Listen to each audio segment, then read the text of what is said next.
Hallo, ek is Eddie Goldberg en is ingeskakel by AgriScoops, die middelpunt tussen die boer en die verbruiker. Ons gesels vandag verder oor grondgesondheid. Ons gesels vandag by die bemarkings- en ontwikkelingsbestuurder vir Revenza Next in Sub-Sahara Afrika, Stefan Maree. Revenza Next is 'n multinasionale maatskappy wat biologiese oplossings bied vir produsente wat meer volhoubaar wil boer. Stefan, ons het verlede week gesels oor grondgesondheid. Kan jy dalk net weer vir ons 'n kort definisie daarvan gee? Geen probleem.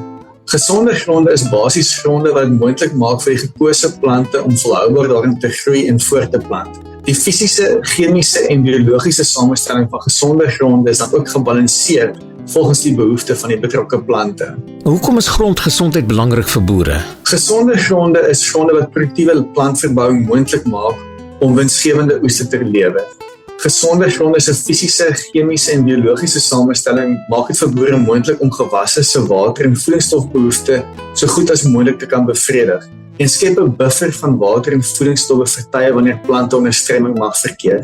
Gesonde gronde se voedingsstowwe was nie so maklik uit nie en kan op hierdie manier vir boere geld spaar.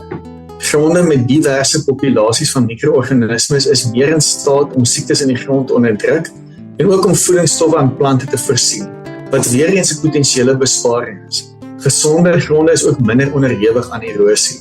Wat kan boere doen om grondgesondheid te verbeter? Aksies soos die regstelling van grond-pH, die aanspreek van natriumvlakke in die grond, dreinering waar nodig en die toepassing van 'n gebalanseerde bemestingsprogram is belangrik om die fisiese en chemiese aspekte aan te spreek.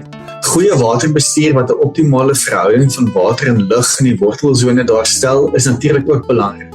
Praktyke soos die toevoeging van organiese materiaal, hetsy as dooie materiaal of as lewendige dekgewasse, help om mikroorganismes in die grond te bevorder. Het Revenza Next enige produkte wat boere kan gebruik om grondgesondheid te verbeter? Ja, beslis. Ons kan volgende week hieroor gesels. En dit was die bemarkings- en ontwikkelingsbestuurder vir Revenza Next in Sub-Sahara Afrika, Stefan Maree.